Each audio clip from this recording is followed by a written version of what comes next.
Glory remembers some but forgets many. गौरव कुछ को याद रखता है पर बहुतों को भुला देता है। अक्सर हमारी कहानियों में वही नायक चमकते हैं जो अग्रिम पंक्तियों पर बंदूक थामे लड़ रहे होते हैं। लेकिन क्या कभी हमने सोचा उन छिपे हुए योद्धाओं के बारे जिनके बिना वह मोर्चा टिक ही नहीं सकता था। कारगिल की जमी हुई चोटियों पर एक अफसर था जो ना सामने दौड़ रहा था न हाथ में राइफल उठा रहा था, फिर भी उसके शब्द ही थे जो तोपों की आग बनकर दुश्मन के गढ़ों को चीर रहे थे। उसके द्वारा भेजी जा रही हर लोकेशन, हर निर्देश अग्रिम पंक्तियों में चल रहे उसके साथियों के लिए जीवन और मृत्यु का फैसला थे। और त्रासदी यह है कि हम में से अधिकतर लोग उनका नाम तक नहीं जानते। तो आज मैं खोलूंगा उसी कहानी का अनछुआ पन्ना जिस पर लिखी है अनकहे साहस की अमर शौर्य गाथा, श्रृंखला हीरोज ऑफ कारगिल में।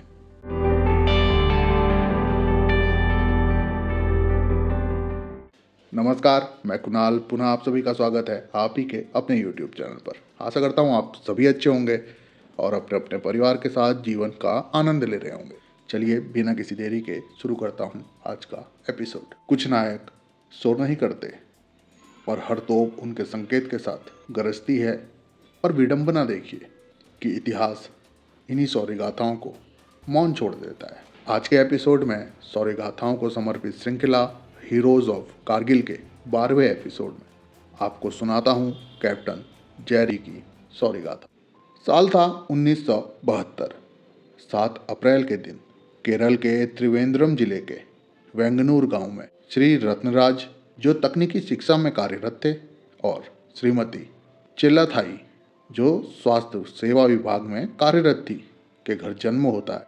कैप्टन जेरी प्रेमराज का एक परिपक्व और संस्कारित पारिवारिक वातावरण ने कैप्टन जेरी के अंदर ईमानदारी, परिश्रम और देश प्रेम के बीज को बचपन में ही बो दिया। और इन्हीं मूल्यों ने आगे चलकर भारत को एक वीर पुत्र दिया जिसकी गाथा युगों युगों तक याद रखी जानी चाहिए। कैप्टन जेरी की प्रारंभिक शिक्षा अपने गांव से ही संपन्न हुई, जिस दौरान वे पढ़ाई में तेज और खेल कूद में विशेष रुचि लेने वाले थे, विशेषतः क्रिकेट में। और अपनी 10वीं में उन्होंने अपनी टीम की कप्तानी की और उसे विजय भी दिलवाई। इसके अलावा अपने खाली समय में उनका रुझान डिजाइन और कला की ओर भी रहता था। हर इंसान के भीतर एक सपना होता है जो कभी किसी घटना से, कभी किसी रिश्ते से पनपता है। जेरी प्रेमराज के लिए वह सपना अपने बड़े भाई की एयरफोर्स की वर्दी को देखकर पनपा।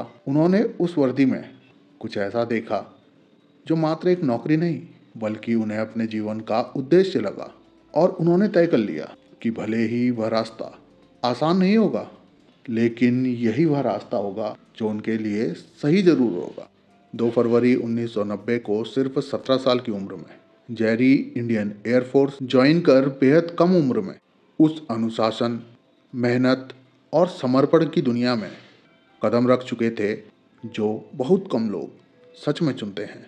उन्होंने इंस्ट्रूमेंट फिटर की भूमिका में 2 वर्षों तक गहन प्रशिक्षण लिया, जहां उन्होंने विमान के हर हिस्से को न सिर्फ तकनीकी रूप से समझा बल्कि उसकी अहमियत को भी दिल से जाना। उन्हें पहली पोस्टिंग मिली अंबाला एयरफोर्स स्टेशन में। अंबाला के बाद वे भेजे गए गोरखपुर एयरबेस, जहां उन्होंने जैगवार एयरक्राफ्ट की मेंटेनेंस, कन्वर्जन, फ्लाइट ट्रेनिंग पूरी की। वो मशीनों से जुड़ा हर पहलू सीख रहे थे, लेकिन उनका मन अब एक अन्य दिशा में खिंच रहा था। एयरफोर्स में रहते हुए ही उन्होंने काकतिया यूनिवर्सिटी से सोशियोलॉजी में स्नातक की डिग्री हासिल कर ली थी। इसके बाद उन्होंने फैसला लिया आर्मी ऑफिसर बनने का और चुन लिए गए ऑफिसर्स ट्रेनिंग एकेडमी चेन्नई के लिए। ट्रेनिंग के बाद 5 सितंबर 1997 को उन्हें कमीशन मिला और वो शामिल हुए 158 मीडियम रेजिमेंट सेल्फ प्रोपेल्ड में, जो इंडियन आर्मी की रेजिमेंट ऑफ आर्टिलरी का हिस्सा है।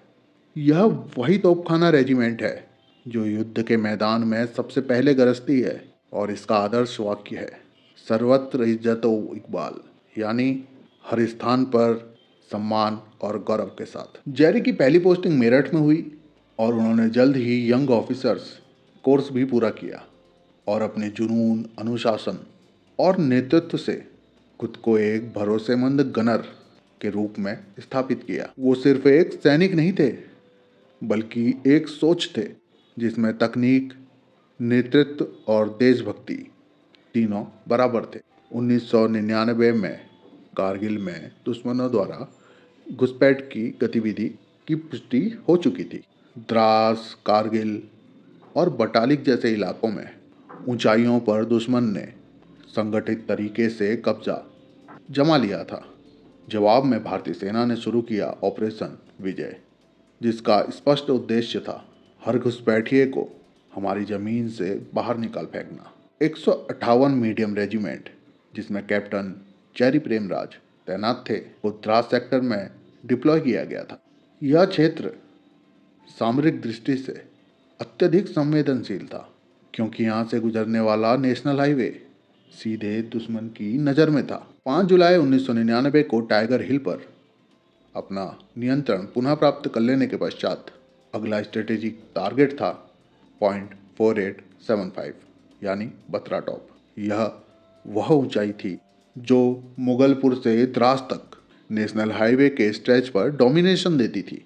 यह पॉइंट एक की फीचर रॉकी नॉब के माध्यम से टाइगर हिल से जुड़ा हुआ था और दुश्मन की मुख्य एडमिनिस्ट्रेटिव लाइन को सपोर्ट करता था। पॉइंट 4875 पर पुनः नियंत्रण प्राप्त करने के लिए इंडियन आर्मी ने इसे टैक्टिकल सेगमेंट्स में बांटा, जो थे whaleback, pimple 1, pimple 2, southern slope, flat top, twin bumps और सेडल। ऑपरेशन 2 फेज में विभाजित था। फेज 1 17 जाट को साउथ से वेलबैक और पिंपल 1 कैप्चर करने का कार्य सौंपा गया था और 13 जैकरिफ को साउथ ईस्ट से साउथ स्पर लेना था। फेज 2 में 17 जाट को पिंपल 2, 13 जैकरिफ को फ्लैट टॉप और 2 नागा को ट्विन बम्स पर असॉल्ट करना था। कैप्टन जेरी प्रेमराज को इस क्रिटिकल असॉल्ट में फॉरवर्ड ऑब्जर्वेशन पोस्ट ऑफिसर के रूप में असाइन किया गया था। यह वो ऑफिसर होता है जो सबसे आगे रहकर दुश्मन की पोजीशंस को चिन्हित करता है और आर्टिलरी फायर को डायरेक्शन देता है। 5-6 जुलाई 1999 की रात फेज 2 शुरू हुआ, जिसमें 2 नागा की टुकड़ी अपने आर्टिलरी सपोर्ट के साथ दुश्मन की फोर्टिफाइड पोजीशंस पर आगे बढ़ी। कैप्टन जेरी ने एनिमी बंकर्स को विजुअली आइडेंटिफाई किया, उन पर प्रेसाइज आर्टिलरी फायर बुलवाया और लगातार कम्युनिकेशन बनाए रखा। तभी एक स्नाइपर शॉट ने उन्हें घायल किया, मगर वो अपनी पोजीशन पर डटे रहे और उन्होंने फायर कर एक्शन जारी रखा। कुछ देर बाद कैप्टन जेरी दुश्मन की मशीन गन की रेंज में आ गए और उन्हें गहरी इंजरी हुई, मगर उन्होंने फिर भी फायर करेक्शन जारी रखा। उनकी पोजीशनिंग और एक्यूरेट फायर डायरेक्शन के कारण 2 नागा को ट्विन बम्स तक ब्रेक थ्रू मिला। कैप्टन जेरी का कोऑर्डिनेशन मिशन सक्सेस के लिए डिसाइसिव साबित हुआ। गंभीर रूप से घायल होने के पश्चात भी उन्होंने रेडियो ट्रांसमिशन में एनिमी पोजीशंस पर इफेक्टिव आर्टिलरी फायर को जारी रखा जब तक कि वह वीर गति को प्राप्त नहीं हो गए। कैप्टन जेरी प्रेमराज एक साहसी और कर्तव्यनिष्ठ अधिकारी थे, जिन्होंने राष्ट्र के प्रति अपने कर्तव्य का निर्वहन करते हुए अपने प्राणों की आहुति दी। उनके अद्वितीय साहस, नेतृत्व और सर्वोच्च बलिदान के लिए उन्हें मरणोपरांत वीर चक्र से सम्मानित किया गया। हम अक्सर युद्ध भूमि में अग्रिम पंक्तियों पर खड़े उन वीरों की कहानियां जानते हैं जो शत्रु के सीने पर सीधा वार करते हैं, जो चोटी पर तिरंगा लहराते हैं, परंतु उन अज्ञात नायकों को बहुत बार भुला दिया जाता है जो स्वयं दृष्टिगत नहीं होते, पर जिनकी निर्णायक भूमिका के बिना विजय संभव भी नहीं हो सकती है, जो लड़ाई में पीछे रहते हुए अगली पंक्ति को संबल, दिशा और सामर्थ्य प्रदान करते हैं, बिना किसी अपेक्षा के, बिना किसी पदक की चमक के। यह हमारी सामूहिक स्मृति की एक त्रासदी है कि हम परिणाम को तो याद रखते हैं, पर उसे संभव बनाने वाले मौन नायकों को अक्सर भुला देते हैं। अगर यह वीडियो अच्छा लगा तो प्लीज़ इसे लाइक कीजिएगा। आपका एक लाइक मुझे मोटिवेशन देता है और कमेंट में लिखना मत भूलिएगा। जय हिंद। अगर आप इस चैनल पर नए हैं तो प्लीज़ सब्सक्राइब कर लीजिएगा। सब्सक्राइब का यह बटन मेरे लिए एक शक्ति है, एक मोटिवेशन है, जो मुझे आपके बीच और कहानियाँ लाने के लिए प्रेरणा देता है। और अगर आप मुझसे जुड़ना चाहते हैं तो सोशल मीडिया के लिंक स्क्रीन पर भी आ रहे होंगे, डिस्क्रिप्शन में भी मौजूद है। और अधिक अगर कुछ कहना चाहते हैं तो मुझे आप ईमेल भी कर सकते हैं। ईमेल आईडी भी स्क्रीन पर आ रही होगी। आज के एपिसोड के लिए इतना ही। अगले एपिसोड में जल्द पुनः भेंट होगी। तब तक के लिए खुश रहिए, स्वस्थ रहिए। नमस्कार, जय हिंद, जय भारत।